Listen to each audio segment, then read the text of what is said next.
জি, তো যেটা বলতেছিলাম যে যদি আমি ওয়ার্ডপ্রেস থিম ডেভেলপ করতে চাই, আমাকে অবশ্যই প্রথম যে বিষয়টা যে আমাকে জানতে হবে যে একটা থিম ডেভেলপমেন্ট করতে গেলে থিম ডেভেলপমেন্টের কি কি স্ট্যান্ডার্ড বজায় রাখতে হয়। ফার্স্ট যেটা সেটা হলো যে অবশ্যই পিএইচপি এবং এইচটিএমএল কোডটা ইরর ফ্রি কোড হতে হবে। কিছু পিএইচপি কোড আছে যেগুলো সিকিউরিটি ইস্যু হতে পারে ওয়ার্ডপ্রেসের, এটা কিন্তু খুব বড় একটা ফ্যাক্টর। যে আমি একটা থিম ডেভেলপ করলাম, আমার থিম ইনস্টল দেওয়ার পরে সাইটটা হ্যাক হয়ে গেল, তো এই বিষয়টা কিন্তু খুব কেয়ারফুল একটা বিষয়। আবার অনেক সময় আমি এমন একটা পিএইচপি কোড ইউজ করলাম যে পিএইচপি কোডের কারণে আমার অন্যান্য প্লাগ ইন অ্যাড করতে গেলে আমার ওই প্লাগ ইনটা ভেঙে যাচ্ছে, অথবা আমার থিমের কোনো ফাংশনালিটি কাজ করতেছে না। আবার আমি এইচটিএমএল কোডগুলো ইউজ করব, এগুলো ভ্যালিডেটেড কিনা, হ্যাঁ কোডগুলো ডব্লিউসি ভ্যালিডেটর দিয়ে পাস হয় কিনা, বা এই জাতীয় বিষয়গুলো অবশ্যই আমার মাথায় রাখতে হবে। হ্যাঁ, এরপরে যেটা সিএসএস যখন আমি করব, সিএসএস কোডগুলো কোডিং স্ট্যান্ডার্ড ফলো করে কিনা। এখন সিএসএস কোডগুলো কিভাবে কোডিং স্ট্যান্ডার্ড ফলো করে, সিএসএস এর কোডিং স্ট্যান্ডার্ডটা কি, আমি এটা পরের লেকচারে কথা বলবো। আজকে জাস্ট ওভারভিউটা নিয়ে কথা বলতেছি। এবং এরপরে একটা সাইট ডিজাইনের যে লেআউটগুলো নিয়ে ওইটার রেসপন্সিভের বিষয়গুলো, এইগুলো মাথায় রাখাটা জরুরি। তো প্রথমে যে বিষয়টা নিয়ে পরে সেটা হলো যে অ্যানাটমি অফ এ থিম। এইখানে মূলত একটা থিমে আসলে কি কি বেসিক স্ট্রাকচার থাকে, একটা থিমে ওয়ার্ডপ্রেস থিমে যে বিষয়গুলো থাকলে একটা ওয়ার্ডপ্রেস থিম হিসাবে সে কাজ করতে পারবে। সেটা প্রথম হচ্ছে style.css ফাইল, যে style.css ফাইলের মধ্যে আপনার ফাইলটা কোডিং করা থাকবে, মানে নামকরণ করা থাকবে। এটা তো আপনারা জানেন, তাই না? আমি যদি ওয়ার্ডপ্রেসের যে কোনো একটা থিমের মধ্যে যাই, সাপোজ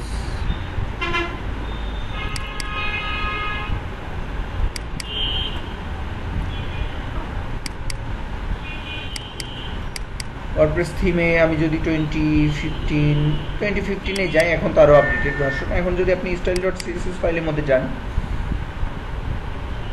তাহলে আপনি দেখতে পারবেন যে এখানে থিমের নাম শো করতেছে। এটা কিন্তু অবশ্যই আপনাকে এই হেডারগুলো না থাকলে কিন্তু থিমটা কাজ করবে না।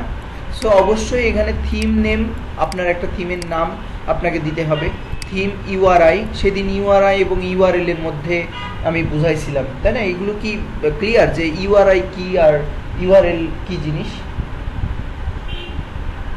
আচ্ছা, একটু আরেকবার বলি, ঠিক আছে? ইউআরআই হচ্ছে, মনে করেন যে ইউআরআই একটা মানুষ, আর আরেকটা টার্ম আছে ইউআরএন। এই ইউআরএন এবং ইউআরএল এই দুইটা হচ্ছে দুইটা হাত। তার মানে যদি আমি অন্যভাবে বলি, আবার যদি পাখি নিয়ে আমি যদি এক্সাম্পল দিই, প্রজাপতির কথা মনে করেন, প্রজাপতি কিন্তু উঠতে পারে, আবার পাখিও উঠতে পারে। তার মানে সকল প্রজাপতি একটা পাখি, কিন্তু সকল পাখি কিন্তু প্রজাপতি না, তাই না? তো ইউআরআই যে বিষয়টা, এই যে মনে করেন এইটুকু, সাপোজ এই যে এইটুকু ফুল মিলে হচ্ছে একটা ইউআরআই, এইটুকু ফুল হচ্ছে একটা ইউআরআই, আবার এটা একটা ইউআরএল, ঠিক আছে? মানে সকল ইউআরএল মানে ইউআরএল হতে পারে, ঠিক আছে? এখন হ্যাঁ, যেমন ধরেন এইটুকু যদি আমি বাদ দিই, এই যে এইখানে এইটুকু হচ্ছে ইউআরএন, এইটুকু হচ্ছে ইউআরএন, এইটুকু হচ্ছে ইউআরএল, এই দুইটা মিলে হয় ইউআরআই। অর্থাৎ আমি যদি একটু এইভাবে লিখি, URI equal URN plus URL, ঠিক আছে? মানে এই দুইটা মিক্সড হয়ে তবেই ইউআরএল হয়, ঠিক আছে? আপনাকে ওই দিন মনে হয় আরো একটু কিছু কথা দিয়ে বুঝাইছিলাম। আপনার ইয়েটা কি যেন, স্কাইপে ইয়েটা বলেন, আপনার কি নাম? আপনাকে সাকিব না? আপনাকে বুঝাইছিলাম নাকি গ্রুপে বুঝাইছিলাম? গ্রুপে বুঝাইছিলাম। আচ্ছা, এখানে আমি কিছু কথা লিখছিলাম, এই কথাগুলো আমি একটু রিভিউ করি আপনাদের, যে কথাগুলো লিখছিলাম, তাহলে বিষয়টা আর একটু ক্লিয়ার হবে। হ্যাঁ, এই যে এইখানে না, ওকে, এই যে এইখান থেকে না,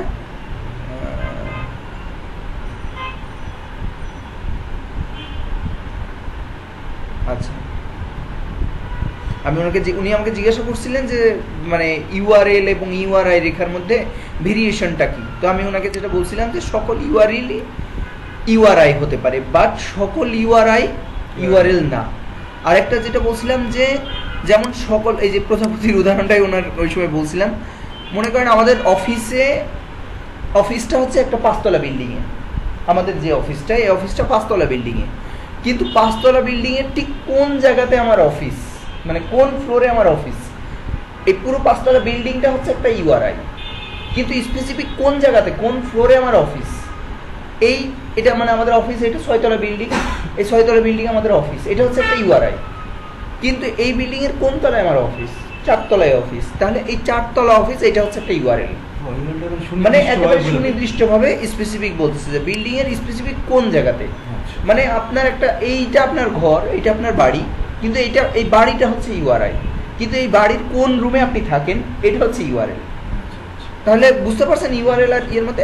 এর মধ্যে আরো কিছু জিনিস এই যে এভাবে লিখে দিয়েছি, স্যাম্পল দিচ্ছি। এই যে devitem.com কন্ট্রাক্টাস, মনে করেন আমাদের একটা ডোমেইন, এইটা হচ্ছে ইউআরএন আর এইটা হচ্ছে ইউআরএল।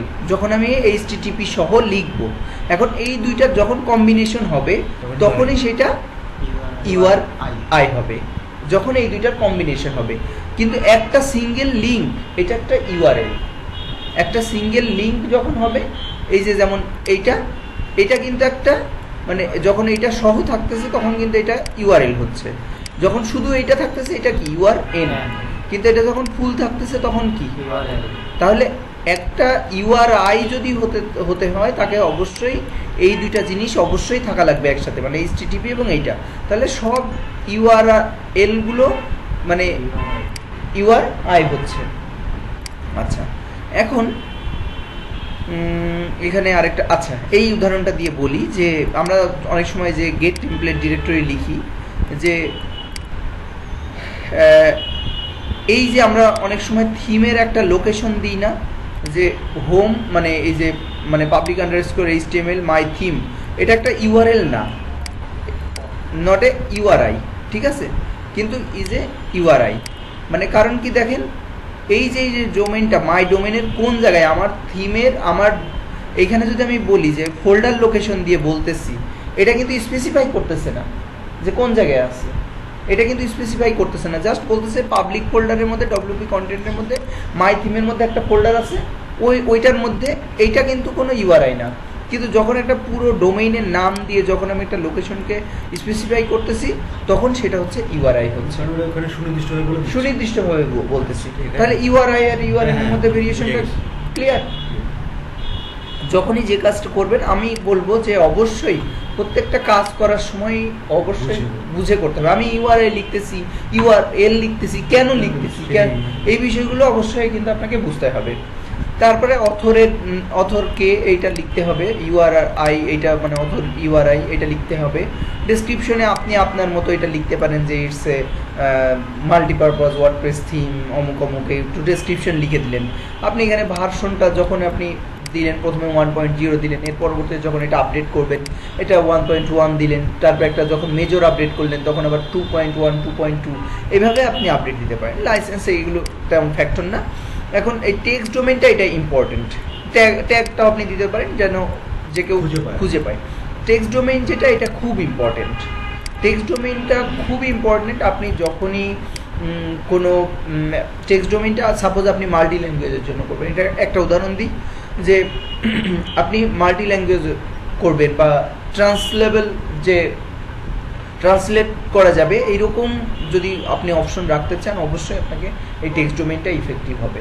এই টেক্সট ডোমেইন দিয়েই সে খুঁজে পাবে যে এই টেক্সট ডোমেইনের আন্ডারে বা এই থিমের আন্ডারে এই টেক্সট ডোমেইনের জন্য এই টেক্সটটাকে ডাইনামিক করতে হবে। এই বিষয়টা আমি আরেকটু বুঝাই। এইটা আপনি যে কোনো নাম দিতে পারেন, হ্যাঁ এটা থিমের নাম দিতে পারেন বা যে কোনো নাম দিতে পারেন, কিন্তু এমনভাবে নাম দিবেন যেন থিমের নামের সাথে মিল থাকে, হ্যাঁ, এবং যেন এটা একটু চেষ্টা করবেন ইউনিক হয়ে যায়। অন্য থিমের নাম দিবেন না, তাহলে আবার অন্য থিমের সাথে মিলে যাবে, ঠিক আছে।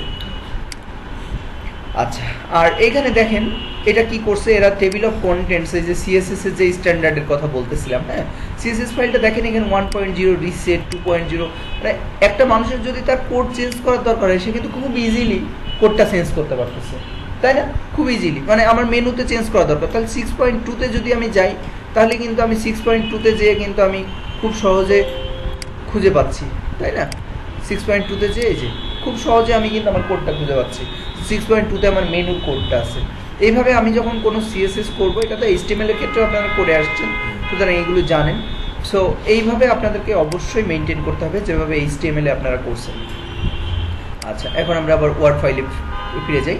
তো থিম স্টাইল শিটের বিষয়টা তো বুঝালাম, তাই না, যে ডিফল্ট স্টাইল শিট। এবং এখন যেটা বলবো যে টেমপ্লেট ফাইল লিস্ট, একটা ওয়ার্ডপ্রেস থিমে আসলে কি কি ফাইল থাকাটা জরুরি। প্রথম যেটা সেটা তো style.css, এটা হচ্ছে সবচেয়ে ইম্পর্টেন্ট।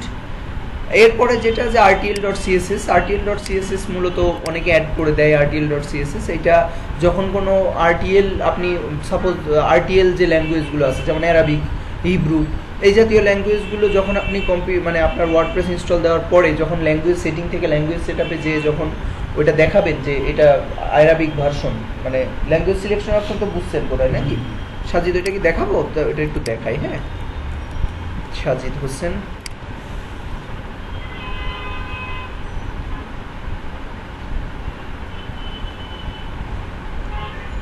কি ব্যাপার নেট ফোনে? আচ্ছা, তো এইখানে এই যে rtl.css-টা তখনই কাজ করবে যখন আপনার ওই যে মানে RTL কোনো ল্যাঙ্গুয়েজ আপনার ওয়ার্ডপ্রেসের সাথে ইনক্লুড করা থাকে। তো এখন তখন সে কোড নিবে, মানে CSS কোডগুলো নিবে তখন এই যে rtl.css থেকে। আর যদি rtl.css এর মধ্যে কোনো কোড সে খুঁজে না পায় তাহলে সে style.css এ ব্যাক করবে। তাহলে মানে রেসপন্সিভের কাজ করছেন আপনারা কি অ্যালাইনমেন্টের জন্য? অ্যালাইনমেন্ট অবশ্যই, আপনি যেমন আপনি এটার অন্যভাবে বুঝাই, রেসপন্সিভের কাজ করছেন না? রেসপন্সিভের কাজ কি করেন আপনারা? style.css এর মধ্যে কোড লেখেন, রেসপন্সিভ ফাইলটাকে কল করেন আলাদাভাবে, কল করে ওর মধ্যে ওই ফাইলটা এই style.css ফাইলকে ওভাররাইট করে। কিন্তু rtl.css এর জন্য আলাদাভাবে আপনাকে কোনো কল করা লাগবে না। যখনই আপনার ল্যাঙ্গুয়েজ সে RTL পাবে তখনই এটা কাজ করবে। এখন আপনি এখানে তাহলে কি সব কোড দিবেন style.css এর মধ্যে? সব কোড দিবেন না। আপনি এখানে কোন কোডগুলো দিবেন? শুধুমাত্র যেই কোডগুলো আপনার সাপোজ এই জায়গাতে ফ্লট রাইট করা দরকার, ফ্লট লেফট ছিল, আমরা তো নর্মালি কি LTR এ কি থাকে? ফ্লট লেফট থাকে, তাই না? তো আপনি যখন RTL করবেন অবশ্যই ফ্লট রাইট, এরকম কিছু আছে। RTL এর বিষয় নিয়েই শুধু একদিন একটা ক্লাস নেওয়া লাগবে। এটা আপাতত শুধু ধারণা দিয়ে রাখলাম, কিন্তু এই RTL এর জন্যই আলাদাভাবে একটা ক্লাস নিব আমি, ঠিক আছে? এটার জন্য আলাদা একটা লেকচার শিট বানাবো। এরপরে হচ্ছে index.php, এইটা হচ্ছে মূল যে ফাইলটা, মেইন টেমপ্লেট একটা ওয়েবসাইটের, একটা থিমের। এই টেমপ্লেটটা দিয়েই মূলত আপনার পুরো থিম কন্ট্রোল হবে, ঠিক আছে? যদি কোনো থিম না থাকে, রেসপেক্টিভ কোনো টেমপ্লেট না থাকে, মনে করেন ব্লগের জন্য যদি কোনো টেমপ্লেট আপনি না করেন তাহলে সে ইন্ডেক্সে ব্যাক করবে। ক্যাটাগরির জন্য যদি আপনি কোনো টেমপ্লেট না দেন তাহলে সে এটাতে ব্যাক করবে, ইন্ডেক্সে ব্যাক করবে। অর্থাৎ যে কোনো পেজ, মনে করেন পোস্ট পেজ, একটা পোস্টের যদি কোনো পেজ না থাকে, পোস্টের জন্য আমরা কি করি? single.php যদি আপনার থিমের মধ্যে না থাকে তো সে কোড নিবে হচ্ছে index.php, মেইন হিসেবে সে, হ্যাঁ মেইন হিসেবে নিবে, মানে এইখানে ব্যাক করবে। সে প্রথমে খুঁজবে সিঙ্গেল যদি না পায় তাহলে এখানে ব্যাক করবে।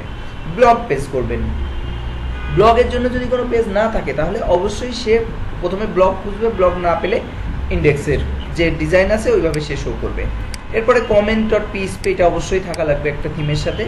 fontpage.php, এটা ফন্ট পেজের জন্য যে টেমপ্লেটটা, এটা অনেকে এখন এইভাবে না দিয়ে ভিতর থেকে ড্যাশবোর্ড থেকে পেজ ক্রিয়েট করে পেজের অপশন করে দেয়, ঠিক আছে?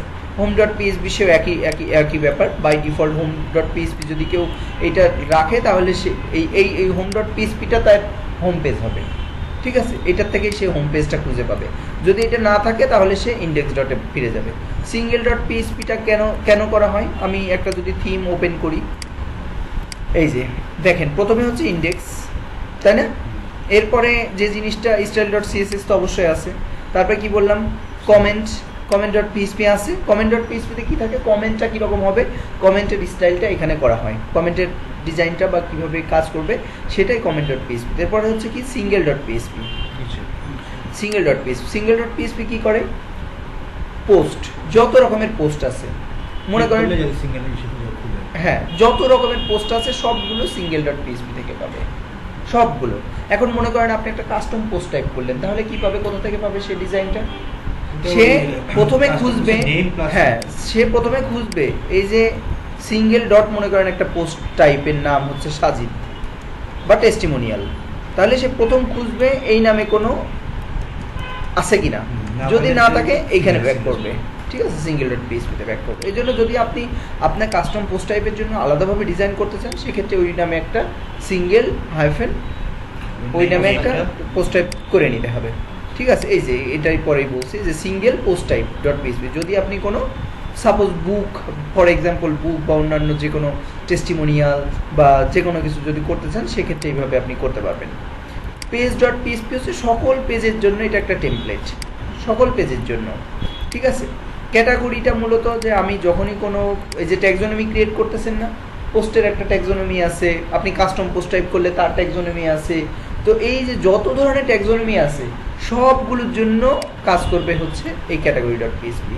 ট্যাগটা হচ্ছে যে ট্যাগের জন্য, যেটা ট্যাক্সোনমি যদি আপনি ট্যাগ হিসাবে করেন, তো ট্যাগগুলো এই ট্যাগ ডট পিএইচপি, ট্যাক্সোনমির জন্য এইটা, ঠিক আছে, যদি আপনি কাস্টম ট্যাক্সোনমি যদি রিকোয়ার্ড হয়। অথর ডট পিএইচপি হচ্ছে যে আপনি অনেক সময় অনেক সাইটে দেখা যায় যে অথরদের একটা লিস্ট থাকে, অথরদের একটা লিস্ট করে, তখন এই অথর ডট পিএইচপিটা কাজে করবে। ডেট ডট পিএইচপিটা একইভাবে টাইম ডেট শো করার জন্য, যে টাইমগুলো ডেটগুলো তো বিভিন্নভাবে, যেমন কমেন্ট টেমপ্লেট, কমেন্ট টেমপ্লেট কি কোনো পেজ না, কমেন্ট টেমপ্লেট একটা অংশ, কমেন্টের শুধু কমেন্টের অংশটুকু, ঠিক তেমনিভাবে ডেট ডট পিএইচপিতে শুধুমাত্র ডেটটা কিভাবে কাজ করবে এইটাই ওখানে থাকে, এরপরে ডেট ডট পিএইচপি কোডটুকুকে কোয়েরি করা হয়।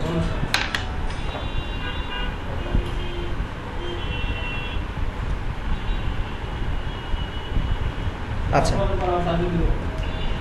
আপনি ফোনটা রিসিভ করে বলেন যে ক্লাসে আসি, আপনি রিসিভ করে বলে দেন। আচ্ছা, আর্কাইভ ডট পিএইচপিতে যেটা হবে, আর্কাইভ ডট পিএইচপি যে যত ধরনের ক্যাটাগরি, মানে যতগুলোর এই যে মনে করেন যে আমি একটা জায়গাতে ক্যাটাগরির যে এই যে ই-কমার্সে কী করে প্রোডাক্টগুলো শো করার জন্য একটা পেজ থাকে না, আবার ব্লগের জন্য কি করে ব্লগ ক্যাটাগরি আর্কাইভ থাকে না, মনে করেন আমার ব্লগের জন্য অনেকগুলো ক্যাটাগরি আছে, যেমন নিউজ, তারপরে আমি একটু বাংলা যে বিডি নিউজ বা বাংলা নিউজ সাইটের কথা বলেন, ওখানে অনেকগুলো ক্যাটাগরি থাকে না, নিউজ থাকে, ফ্যাশন থাকে, এরকম বিভিন্ন ক্যাটাগরি থাকে। তো এই যে ফ্যাশন ক্যাটাগরিতে গেলে যে সমস্ত পোস্টগুলো শো করতেছে, এটা আসতেছে হচ্ছে ওই আর্কাইভ থেকে। তারপরে ইমেজ অ্যাটাচমেন্ট, এই ইমেজ এবং অ্যাটাচমেন্ট নিয়ে একটু কথা বলি। ইমেজ এবং অ্যাটাচমেন্ট এটা খুব ইম্পর্টেন্ট। যদি আপনি অনেক সময় হয় কি যে অ্যাটাচমেন্টে এসে অনেকে কমেন্ট করে, অনেকে ইয়ে করে, ঠিক আছে, তো দেখা যায় যে এগুলো একটু মাঝে মাঝে ঝামেলা হয়ে যায়, এবার অনেকে অ্যাটাচমেন্ট অনেকে ডাউনলোড করে ফেলতে পারে, এরকম প্রবলেম কিন্তু অনেক সময় হয়। এই জন্য এইগুলোতে আপনি এইখানে যে এমন একটা কোড লিখে দিলেন যে ওইটাতে রিডিরেক্ট হয়ে হোম পেজে চলে আসবে, তাহলে সে আর কিছু পেল না।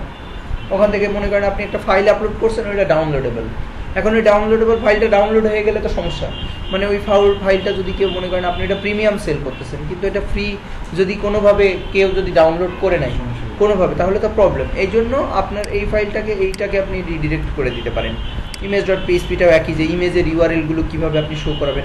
অনেক সময় ইমেজকে যখন আপনি আপলোড করেন, হ্যাঁ,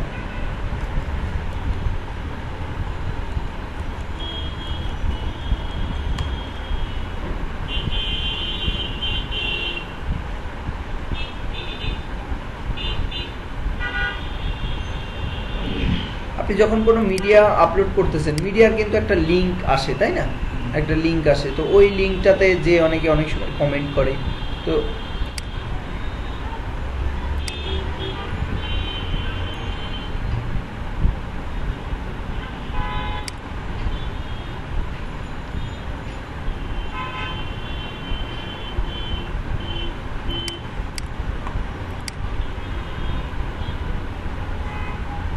এই যে এটা কিন্তু আসতেছে কোথা থেকে, ওই যে যদি অ্যাটাচমেন্ট ডট পিএইচপি না থাকে তাহলে সে ডিফল্ট একটা ইয়ে করে নিচ্ছে সে, ঠিক আছে।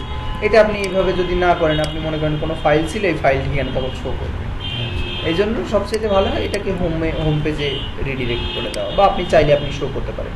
404 পেজটা খুব ইম্পর্টেন্ট একটা পেজ, যে কোনো টেমপ্লেট না পেলে সে 404 পেজে চলে যাবে। এখন মনে করেন যে আপনার থিমে যদি 404 পেজ না থাকে, তাহলে কী হবে, তাহলে সে হোম পেজে চলে যাবে। ওই যে বললাম যে কোনো পেজ না পেলে সে index.php তে চলে যাবে। কিন্তু এই টেমপ্লেটগুলো অবশ্যই আপনার থিমে থাকা উচিত। সার্চ পেজটা কি স্যার এটা ব্লগে কাজ করে নাকি? কোনটা? এই যে search.php-টা আপনি যে কোনো পেজে কাজ করাতে পারবেন। হ্যাঁ, মনে করেন যে আপনি সার্চ পেজ যখন করবেন ওখানে একটা অপশন থাকে পোস্ট টাইপ দিয়ে দেওয়ার, ঠিক আছে? যেমন মনে করেন যে আমাদের ডেভ আইটেমসের ওয়েবসাইটে দেখি,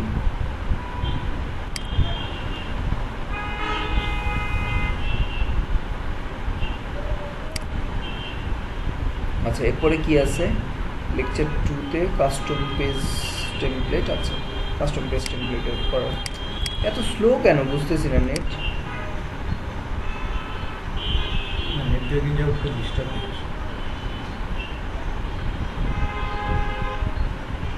খুবই স্লো দেখতেছি।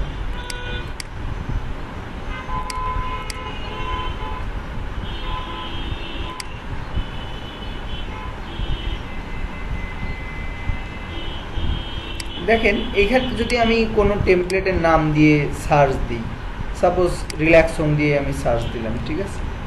দেখেন কি আসে।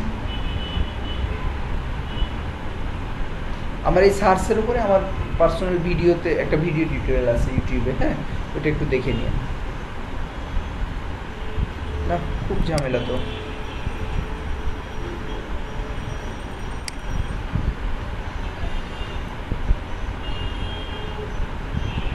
একবারেই চলে আসতেছে।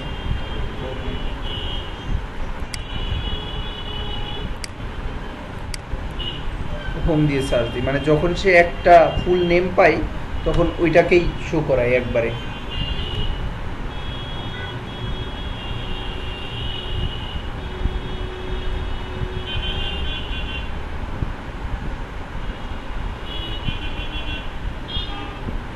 দেখেন এই যে এখানে সার্চ দিচ্ছে কি সে হোম, পোস্ট টাইপ প্রোডাক্ট, এই পোস্ট টাইপ প্রোডাক্টটাকে আপনাকে দিয়ে দিতে হবে সার্চের মধ্যে। যদি আপনি স্পেসিফাই করে দিতে চান যে কোন ইয়ের জন্য সার্চ, তখন আপনি এই যে এইটা যদি আপনি না দেন, দেখেন কি হয়, এটা যদি আপনি কেটে দেন দেখেন, তাহলে সে পাবে প্রোডাক্ট থেকে, মানে পোস্ট থেকে। ডিফল্ট বাই ডিফল্ট পোস্ট থাকে। যদি কেউ বাই ডিফল্ট পোস্ট, যদি এখানে কোনো পোস্টকে স্পেসিফাই করে দেয় তাহলে সে প্রোডাক্ট পাবে, মানে যে পোস্টকে স্পেসিফাই করবে ওই প্রোডাক্ট থেকে পাবে। এখন সে ব্লগ থেকে পাবে, এই যে এখন সে ব্লগ থেকে পাচ্ছে। এখন সে ব্লগ বা ওই সাইটের ফুল ইয়ের থেকে পাচ্ছে, ঠিক আছে? কিন্তু বাই ডিফল্ট সে, মানে যদি স্পেসিফাই করে দিতে চাই তাহলে অবশ্যই আমাকে এই যে এইভাবে এটা অপশন আছে, এটা আমার ভিডিওটা দেখেন, বা না পাইলে আমি পরে একটা সময়, আজকে জাস্ট ওভারভিউটা বলে চলে যাচ্ছি, ঠিক আছে? এখন মনে করেন কোনো একটা কাস্টম পেজ টেমপ্লেট তৈরি করবেন, তখন সেক্ষেত্রে কী করবেন? সেক্ষেত্রে জাস্ট যেটা করবেন, এই যে পিএসপি এভাবে দিয়ে একটা ক্লোজিং ট্যাগ দিয়ে টেমপ্লেটের নেম, টেমপ্লেট নেম যেটার জন্য পেজ টেমপ্লেট তৈরি করতে চাচ্ছেন, কাস্টম পেজ টেমপ্লেট, ওইটার জন্য জাস্ট ওইটার নাম দিয়ে দিবেন। জাস্ট পিএসপি ক্লোজিং ট্যাগ করে এইখানে টেমপ্লেটের নাম দিবেন। বুঝতে পারছেন বিষয়টা? এটা আমি যদি একটু কপি করে দেখাই, বুঝতে পারছেন? মানে জাস্ট ক্লোজিং ট্যাগের মধ্যে এই টেমপ্লেটের নেম যে কোনো একটা নাম দিয়ে দিবেন, ইওর পেজ টেমপ্লেট নেম, ঠিক আছে? এভাবে আপনি জাস্ট লেখা যাবে, হ্যাঁ এইটাই শো করবে, ঠিক আছে? আচ্ছা, এখন আসি যে কোয়েরি বেসড। যদি আপনি টেমপ্লেটগুলো মনে করেন যে কোনো টেমপ্লেট, আপনি একটা টেমপ্লেট তৈরি করতেছেন, যে টেমপ্লেটটা শুধুমাত্র একটা স্পেসিফিক ক্যাটাগরির জন্য ওই ডিজাইনটা হবে, একটা স্পেসিফিক ক্যাটাগরির জন্য, মানে অনেক সময় দরকার হয় কিন্তু যে আমি চাই যে আমার এই ক্যাটাগরির পোস্টগুলো এরকমভাবে শো করবে। মনে করেন একজন একটা ফ্যাশন ওয়েবসাইট, সে চাই ফ্যাশনের ওয়েবসাইটগুলো একটু ফ্যাশন করে শো করতে, একটু ওই স্টাইলে শো করাতে। নিউজ একটা ক্যাটাগরি আছে, নিউজটা সে চাই ওইভাবে। ওয়েদারের একটা ক্যাটাগরি সে ওইভাবে চাই। তো ওই ক্যাটাগরির আইডি ধরতে হবে, ওই আইডি ধরে গেট টেমপ্লেট পার single.php, ঠিক আছে? আইডি দিয়ে গেট দ্য আইডি এর কোনো ফাংশন ইউজ করা যাবে না, এখানে জাস্ট ডিরেক্ট আপনি ইয়ে করবেন, হ্যাঁ, যে এই আইডি মানে এত নম্বর ক্যাটাগরির জন্য, এত নম্বর আইডির ক্যাটাগরির জন্য এভাবে শো করবে, এই single.php পাবে। আর যদি না হয়, এই ক্যাটাগরি যদি না হয় ইলস, তাহলে এই যে সিঙ্গেল থেকে, ঠিক আছে? ক্যাটাগরি বেশি থাকে তখন কি হবে? আপনি তো এটা সবসময় আপনার লাগতেছে না, এটা হচ্ছে ইন কেস একটা সিচুয়েশনের জন্য, ঠিক আছে? আপনি ইলস করে করে চলে যাবেন, ইলস করে করে যে এই ক্যাটাগরির জন্য এই আবার ইফ দিবেন, আবার ইফ দিবেন, আর আবার ইফ দিবেন, একেবারে শেষে ইলস হবে। মনে করেন আপনার 10টা ইফ আছে, যে ইফ ক্যাটাগরি 9 ক্যাটাগরির জন্য তার গেট টেমপ্লেট এইরকম, ঠিক আছে? তারপরে যদি 10 হয় তাহলে তার জন্য এরকমের ডিজাইন, এরকম করে করে চলে আসতে হবে।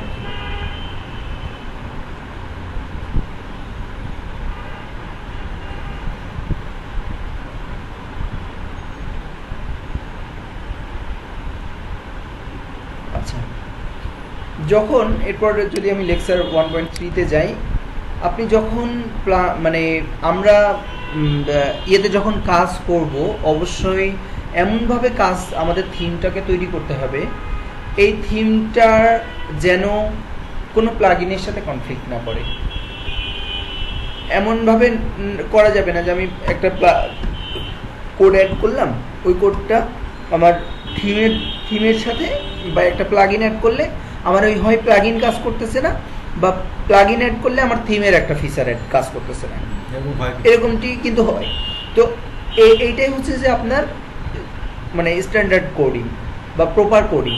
এই প্রপার কোডিং যদি আপনার না হয় তাহলে হবে কি, যে আপনার থিমটা কোনো প্লাগইনের সাথে কনফ্লিক্ট করবে, অথবা কোনো প্লাগইন এসে আপনার থিমের কোনো ফাংশনালিটি নষ্ট করে দিবে। এমনভাবে কাজ করতে হবে যেন আপনার থিমটাতে কোনো প্রবলেম না থাকে। এই জন্য যেটা করতে হবে, যে আমি অবশ্যই মানে এটা খেয়াল রাখতে হবে যে ওয়ার্ডপ্রেস প্লাগইনের যেভাবে ফাংশনালিটি অ্যাড করে, আমি যখন কোনো ফাংশনালিটি অ্যাড করব, আমি যেন ওইভাবে ওই অ্যাকশন হুক করে অ্যাড করি। এই অ্যাকশন হুকের উপরে একটা আলাদা ক্লাস আমি নিব, কারণ এই অ্যাকশন হুকটা বোঝা খুব জরুরি, এবং এখানে কিভাবে কাজ করে এই বিষয়গুলো খুব বোঝা জরুরি, যে অ্যাকশন হুকটা কিভাবে কাজ করে। আপনি এখানে ক্লিক করলে একটু যদি যান, এই লেসনটা একটু পড়ে নেবেন যে অ্যাকশন হুকটা কিভাবে কাজ করে। প্লাগইনগুলো, ওয়ার্ডপ্রেসের প্লাগইনগুলো সব এই অ্যাকশন হুকের উপরে কাজ করে, ঠিক আছে? যখন একটা প্লাগইন তৈরি করা হয় তখন তার প্লাগইন মানে অ্যাকশন এবং ফিল্টার দিয়ে কাজ করা হয়, ঠিক আছে? কোনো অ্যাকশন অ্যাড করতে হলে যদি এই অ্যাকশন থাকে, হ্যাজ অ্যাকশন, কোনো অ্যাকশন অ্যাড করার জন্য অ্যাড অ্যাকশন, ডু অ্যাকশন, তারপরে রিমুভ অ্যাকশন, কোনো অ্যাকশন আমি রিমুভ করতে চাই। এটা একটু সহজ করে বলি, অ্যাকশন বা ফিল্টার, অ্যাকশন হুক, এইগুলো আসলে কি কাজে লাগে আপনাদেরকে। আপনারা তো বিভিন্ন প্লাগইন ইউজ করছেন, তাই না? সোশ্যাল শেয়ার প্লাগইন বা কোনো প্লাগইন ইউজ করছেন, তো প্লাগইন অ্যাড করার সময় দেখবেন ওরা একটা ইয়ে দেয়, বলে যে আপনি এই প্লাগইনটা কি আগেই মানে এই যে সোশ্যাল শেয়ারের যে বাটনগুলো, আইকনগুলো, এগুলো কি কন্টেন্টের আগে ইউজ করবেন, টাইটেলের পরে ইউজ করবেন, নাকি টাইটেলের উপরে ইউজ করবেন, এরকম একটা অপশন দেয় না? এটা কেন, এই অপশনটা কেন, কোথা থেকে আসে বুঝছেন? এটা হচ্ছে এই অ্যাকশন থেকে। এই অ্যাকশন দিয়ে বোঝায়, প্রথম কথা হচ্ছে যে অ্যাকশন একটা ফাংশনকে কল করে। এখন এই ফাংশনটা মানে ফাংশনালিটিকে কল করতেছে, যে আমি থিমে এই ফাংশনালিটি অ্যাড করব, ওই ফাংশনালিটি তো আমি একটা ফাংশন দিয়ে ডিক্লেয়ার করতেছি। এখন ওই ফাংশনটাকে আমি অ্যাকশন করব কোন জায়গাতে, হ্যাঁ সেইটা আমি মনে করেন যে বলে দিলাম যে আফটার টাইটেল। তো আফটার টাইটেলের পরে এটা শো করবে। এখন আফটার টাইটেলের পরে মনে করেন আমি আরও 2-3টা অপশন দিতে চাই, টাইটেলের পরে আমি আরও সাব টাইটেল দিতে চাই, ইয়ে দিতে চাই, আরও কয়েকটা জিনিস দিতে চাই, তাহলে তখন কী করবো, ওখানে একটা প্রায়োরিটি দেওয়া হয়। যদি আমি এই লিঙ্কটা একটু ওপেন করে দেখাই তাহলে বুঝবেন।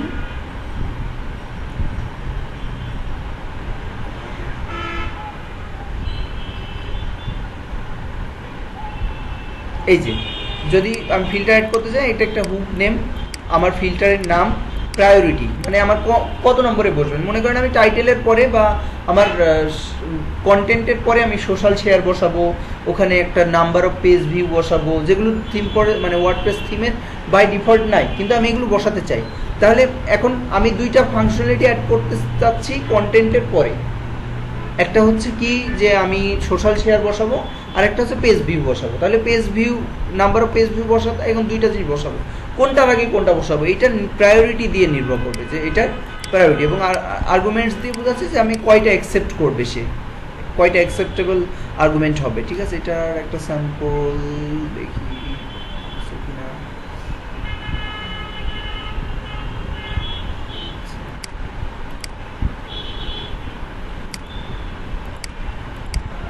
অ্যাকশন ফিল্টার নিয়ে আমি ডিটেলস একটা ক্লাস নিব। এই যে যদি হয় এই যে কলেবল ফাংশন প্রায়োরিটি 10 বাই ডিফল্ট 10 থাকে, ঠিক আছে। যদি মানে কতগুলো ট্যাগ সে অ্যাকসেপ্ট করবে, এখানে দেখি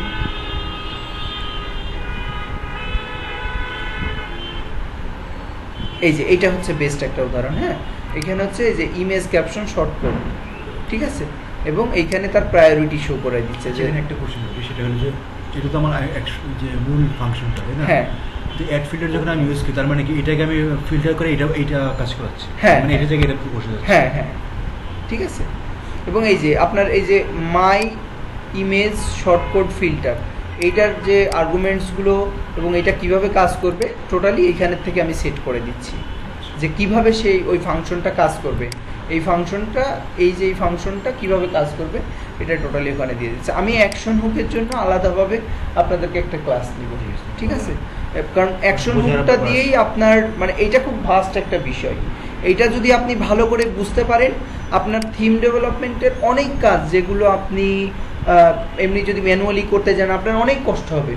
বিশেষ করে আপনারা যখন সবচাইতে ইম্পর্টেন্ট যেটা ই কমার্সের বা কমার্স থিম নিয়ে যখন কাজ করবেন, কমার্সের পুরোটাই অ্যাকশন হুকের উপরে, কমার্সটা পুরোটাই অ্যাকশন হুকের উপরে। ওখানে আপনি পোস্ট টাইটেলের পরে কি শো করবেন এইগুলো পুরোটাই আপনি কমার্স প্লাগইন যদি দেখেন ভিতরে কোডটা, আপনি দেখবেন ওখানে বিভিন্ন জিনিসগুলোকে, হ্যাঁ হুকের কাজ ওখানে। তো ওই আমার মনে হয় হুকের উপরে আমি আলাদা একটা ক্লাস নিব।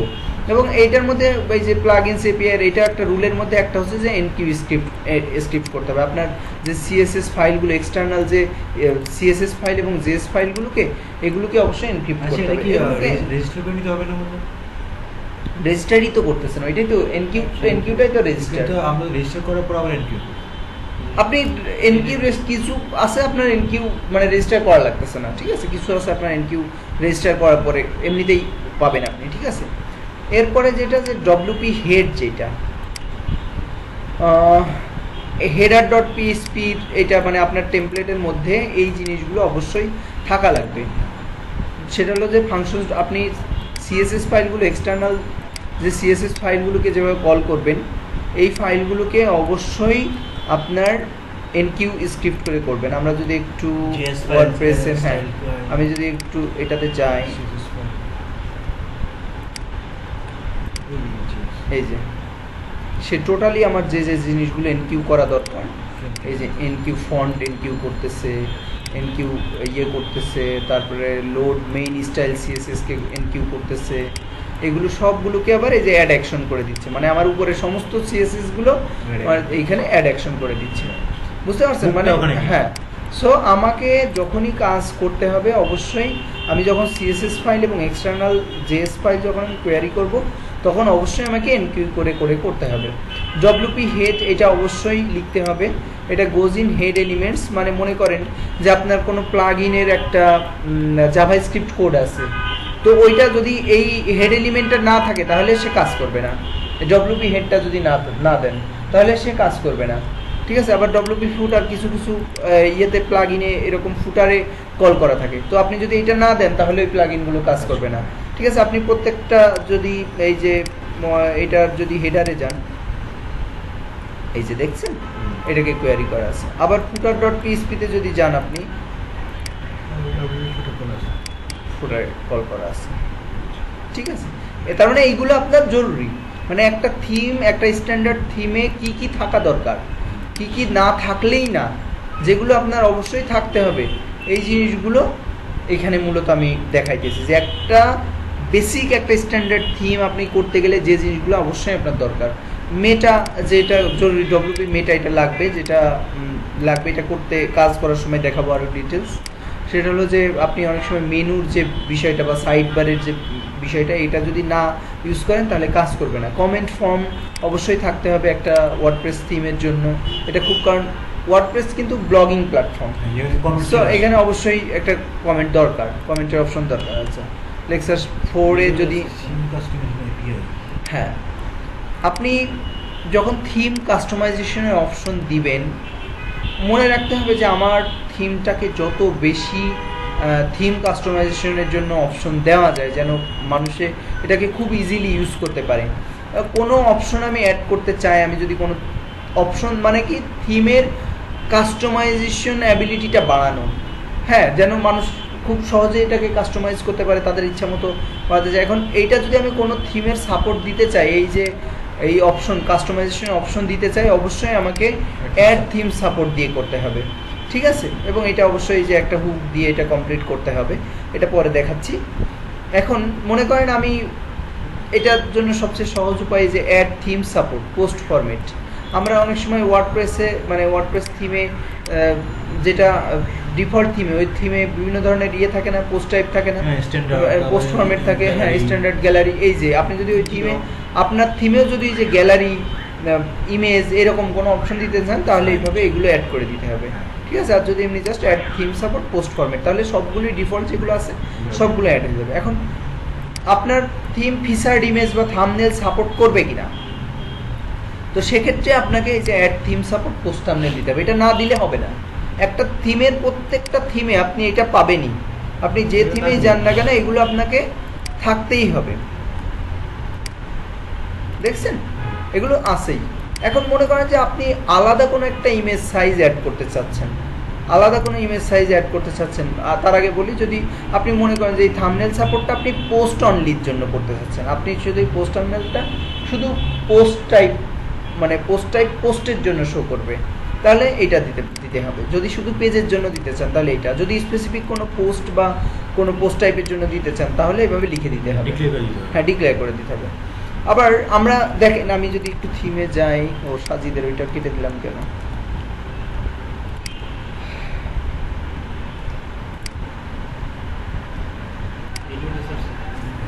হ্যাঁ, ভিডিও তো চলতেছে একবার ট্রাই করুন না, এরকম ঠিক না।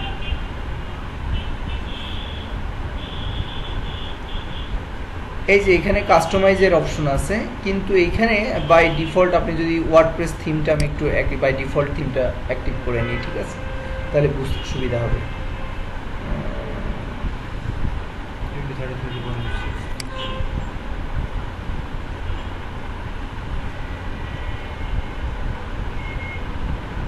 দেখেন এই যে হেডারের অপশন দিয়েছে, দেখছেন এখানে থিমে হেডার চেঞ্জের অপশন দিয়েছে এখানে, মানে হেডারের ইয়েটা কেমন হবে এটা যে থিম অপশনের মধ্যে অপশন দিয়েছে, হ্যাঁ, কাস্টমাইজার থেকে কিন্তু এই অপশনগুলো আপনার দিতে হবে। এই যে ব্যাকগ্রাউন্ড এগুলোর অপশন দিয়েছে, তো এইগুলো অপশন আপনাকে একটা থিমে থাকা উচিত, ঠিক আছে। তো ওইগুলো কীভাবে অ্যাড করতে হয়, add theme support custom background, মানে মনে করেন আপনার থিমে কাস্টম ব্যাকগ্রাউন্ড অ্যাড করার একটা অপশন দিবেন আপনি, তাহলে এই অপশনটা আপনি এখান থেকে দিতে পারেন। এখন আপনি চান যে আপনার থিমে কাস্টম ব্যাকগ্রাউন্ডের অপশন থাকবে, কিন্তু আপনি ডিফল্ট একটা কালার দিয়ে দিতে চান, তাহলে এই যে ডিফল্ট একটা কালার আপনি এখানে দিয়ে দিতে পারবেন, ঠিক আছে। এরপরে আপনি কাস্টম হেডার অপশন দিতে পারেন, যে হেডারটা কাস্টমাইজ করার অপশন দিব। তো হেডারটার উইডথ কত হবে, হাইট কত হবে, একটা ডিফল্ট একটা সেটিং আপনি দিয়ে রাখতেছেন। আপনি এইটা দিলেই এই যে add theme support custom header দিয়ে দিলেই কাস্টম হেডার সাপোর্টেড হয়ে যাবে। কিন্তু যদি ডিফল্ট আপনি আলাদাভাবে সেট করতে চান তাহলে এই কোডটুকু আপনাকে অবশ্যই functions.php-তে উল্লেখ করতে হবে, ঠিক আছে। আপনি যদি এই যে অ্যাড থিম সাপোর্ট না, এটা রিডাক্স না, এটা আপনি আপনার functions.php-র মধ্যেই আপনাকে দিতে হবে, ঠিক আছে।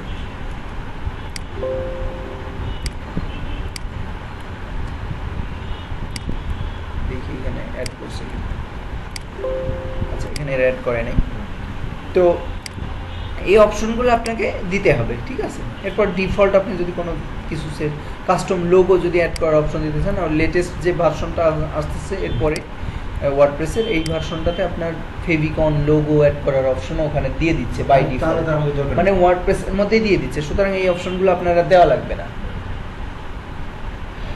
আচ্ছা, হ্যাঁ, অ্যাড থিম সাপোর্ট। আর যে কোনো একটা থিমে যদি আপনি যান, দেখেন একটা থিম সাপোর্টে কি কি অপশন অ্যাড করা যায়, আমি যেটা বললাম যে সেটা HTML5 সাপোর্ট করবে কিনা, তাহলে অ্যাড থিম সাপোর্ট HTML5।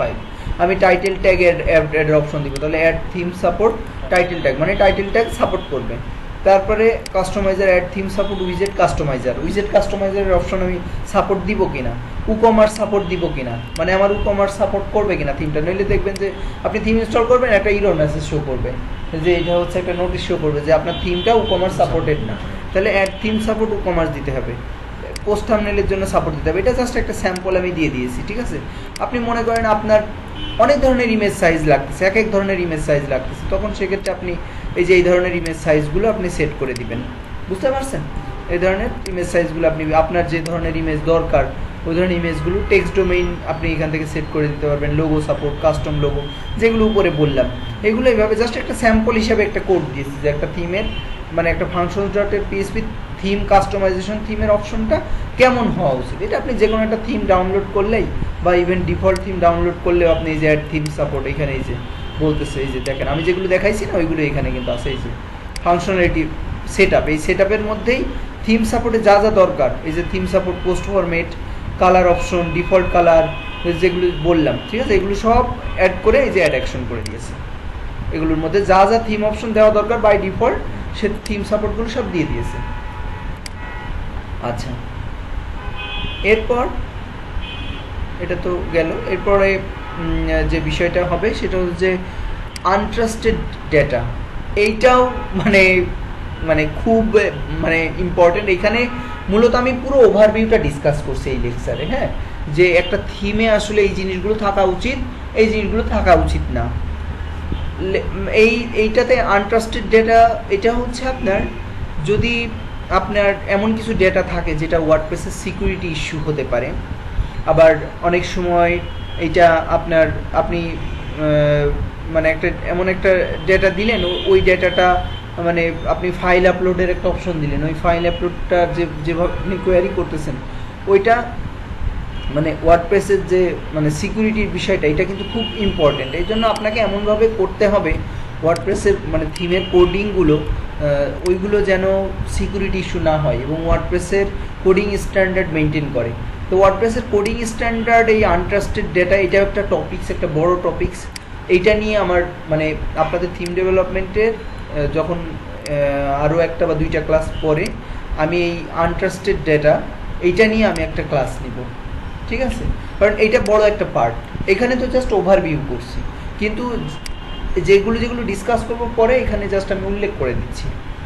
ট্রান্সলেশনে এটা বর্তমানে যে কোনো থিমের জন্য খুব ইম্পর্টেন্ট, কারণ আপনার থিমটা গ্লোবালি ইউজ হবে। সবাই যে ইংলিশ ল্যাঙ্গুয়েজ ইউজ করে তা না, কেউ স্প্যানিশ, কেউ জার্মান, এক একজন এক এক ধরনের ল্যাঙ্গুয়েজ ইউজ করতেছে। সো আপনাকে অবশ্যই এটা এমনভাবে ইউজ করতে হবে যেন মানে এটা পুরো গ্লোবালি, হ্যাঁ, ওয়ার্ল্ড ওয়াইড মানুষ, তারা বিভিন্ন কান্ট্রি থেকে বিভিন্ন ল্যাঙ্গুয়েজের মানুষ যেন আপনার থিমটা ইউজ করতে পারে, ওইভাবে আপনার থিমটাকে করতে হবে। তো এই অপশনগুলো কিভাবে করা যায়, একটা থিমকে কীভাবে কোডগুলো অ্যাড করলে তার ওই কোডটা ওইভাবে সব ল্যাঙ্গুয়েজ সাপোর্টেড হয়, এইগুলোর জন্য একটা মাল্টি ল্যাঙ্গুয়েজ সাপোর্ট নামে আমি একটা ক্লাস নিব, একটা লেকচার শিটই থাকবে মাল্টি ল্যাঙ্গুয়েজ সাপোর্ট। তো ওই সাপোর্টটা আমি আলাদাভাবে এটার জন্য একটা বিস্তারিত ক্লাস দরকার। তারপরে এখানে যে থিমের এরপরে যদি আমি আসি থিম ক্লাসের, যে একটা থিমের আসলে কি কিছু ক্লাস অবশ্যই থাকা দরকার, body class, post class, comment class, এগুলো কাজ করতে করতে আপনারা বুঝবেন। এরপরে আমরা আসেন এবার একটু ফাইনাল চেক করি তাহলে, ঠিক আছে, যে আমার একটা থিমে আসলে কি মানে থাকা দরকার। আমার হেডার ডট পিএইচপিতে প্রথমে আসি, আমার কি হেডার ডট পিএইচপিতে কি থাকা উচিত? অবশ্যই ব্লগ ইনফরমেশন থাকা উচিত, একটা টাইটেল থাকা উচিত, একটা লিঙ্ক থাকা উচিত। তো এইটা আপনি যদি একটা যে কোনো থিম দেখেন, একটা থিম দেখলে আপনি বুঝতে পারবেন। এইখানে যদি আমি হেডার ডট পিএইচপিটা ওপেন করি, দেখেন একটা হেডারের মধ্যে কি থাকতেছে, যে ডব্লিউপি হেড এনক্রিপ্ট করতেছে, টাইটেল থাকতেছে, এইগুলো অবশ্যই একটা থিমের মধ্যে আমার থাকা লাগবে, ঠিক আছে? তো এই একটা যে কোনো একটা স্ট্যান্ডার্ড থিম দেখলে আপনি বুঝতে পারবেন। তারপরে আপনার হেডার ডটের মধ্যে কি থাকতে পারে, নেভিগেশন মেনুগুলো থাকবে, তাই না? মেনু অবশ্যই আপনাকে কিন্তু উল্লেখ করতে হবে হেডার।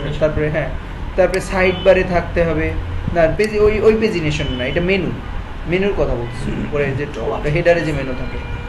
উইজেট থাকা লাগবে অবশ্যই, উইজেট dot PHP, sidebar dot PHP অবশ্যই আপনার কোডিংয়ের মধ্যে মানে আপনার ফাইলের মধ্যে থাকা লাগবে। যেমন এটা যদি আমি দিই এবং সাইডবার ডট পিএইচপি, ঠিক আছে, মানে আমার এই তিন ফাইলগুলো আমার থাকা লাগবে। এইটা স্ট্যান্ডার্ডটা দেখলেই বুঝতে পারবেন। বা আপনি ওই আন্ডারস্কোর্স ফ্রেমওয়ার্কের থিমটা নামায় আপনি আন্ডারস্কোর্স থিমটা নামালে বুঝতে পারবেন যে একটা থিমে আসলে কি বাই ডিফল্ট থাকা উচিত, কারণ আন্ডারস্কোর্সটাতে পুরোপুরি একেবারে একটা স্ট্যান্ডার্ড থিমে যা থাকা দরকার সব কিছুই মোটামুটি আছে। আচ্ছা, এখন এই যে এইটাতে তাহলে উইজেট থাকতে হবে, ফুটার ডট পিএসপি থাকবে, ফুটার ডটে কী থাকবে যে ফুটারের ইয়েটাকে কল করতে হবে, তারপরে বডি ক্লোজ করতে হবে।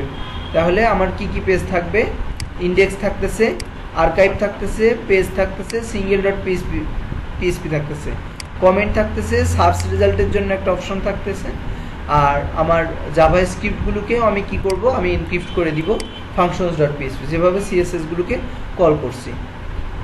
আচ্ছা, আর একটা যে থিম যখন আমি করব অবশ্যই কিন্তু তার একটা স্ক্রিনশট দরকার, তাই না?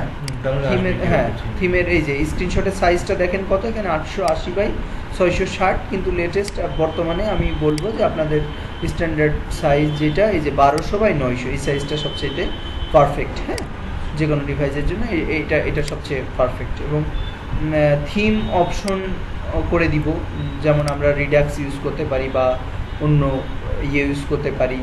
তারপরে এই অপশনগুলো আমি বিভিন্ন ধরনের রোল ভেদে আমি বিভিন্ন অপশন দিতে পারি, যেমন রিডাক্স ইউজ করলাম, কিন্তু রিডাক্স কি সবাই ইউজ করতে পারবে? আমি কি যারা পোস্ট করতেছে তাদেরও যদি রিডাক্স অপশন দিই তাহলে কি হবে, সে দেখা যায় লোগো চেঞ্জ করে দিল।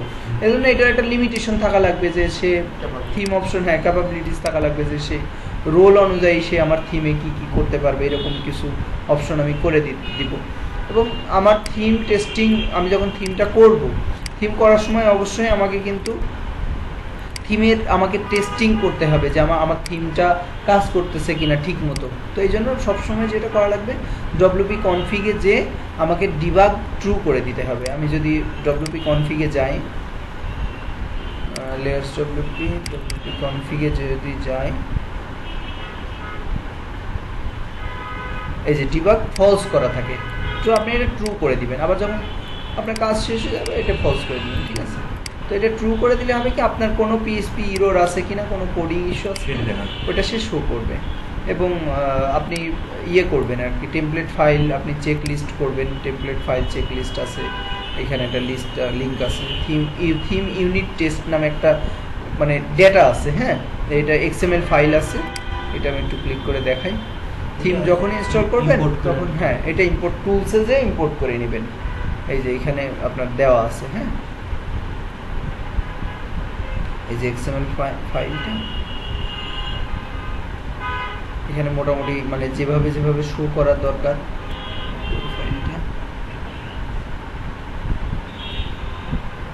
এই যে এইটা। হ্যাঁ, এই ফাইলটা আপনারা সেভ করে নেবেন আর কি, ওপেন করে সেভ অ্যাজ করে সেভ করে নেবেন, করে এই ফাইলটা জাস্ট ইম্পোর্ট করে নেবেন, ঠিক আছে? এই ফাইলটা সেভ অ্যাজ করে ইম্পোর্ট করে নিলে ওখানে কিছু বাই ডিফল্ট কিছু পেজ অ্যাড হবে, কিছু পোস্ট অ্যাড হবে।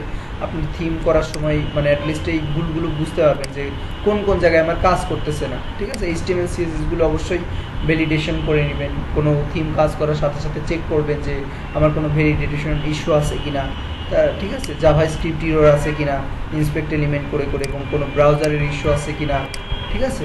এই বিষয়গুলো, এবং থিম রিভিউয়ের কিছু রুলস অ্যান্ড রেগুলেশন আছে, এগুলো দেখে দেখে আপনারা একটু চেক করে নেবেন। এই হচ্ছে মোটামুটি আমাদের আজকের লেকচারটা।